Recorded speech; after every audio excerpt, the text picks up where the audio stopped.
আসসালামু আলাইকুম গাইস, আজকে আমি পাবদা মাছ দিয়ে ডাটা দিয়ে ঝোল করে দেখাবো। তার জন্য আমি মাছগুলো ধুয়ে নিয়েছি।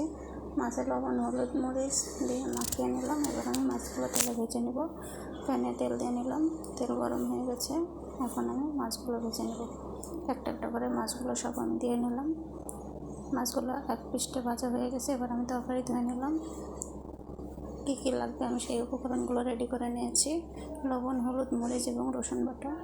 আমি একটু পেঁয়াজ কুচি করে নিয়েছি। এবার আমি মাছগুলো উল্টে দেব।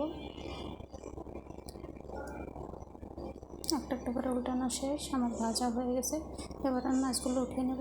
এই অবশিষ্ট তেলে আমি তরকারি রান্না বসাবো। এখন আমি পেঁয়াজ কুচি দিয়ে নিলাম, সামান্য তেল দিয়ে নিলাম। এবার আমি একটু জিরা দিব।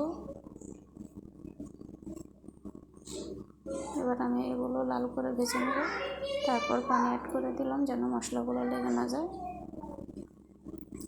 এবং মশলাগুলো আমি দিয়ে দিলাম।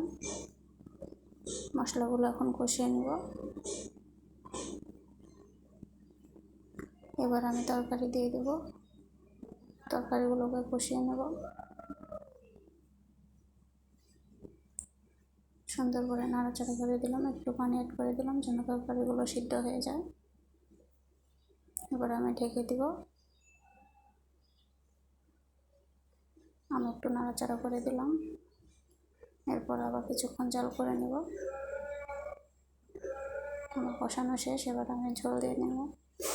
কিছু পানি অ্যাড করলাম যেন তরকারিটা সুন্দর মতো হয়ে যায়। এবার আমি মাছগুলো দিয়ে নিলাম।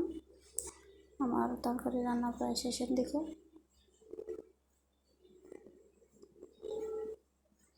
এই যে আমার তরকারি রান্না শেষ, এটা আমার final look. Thanks for watching my video. সবাই আমার পাশে থাকবেন।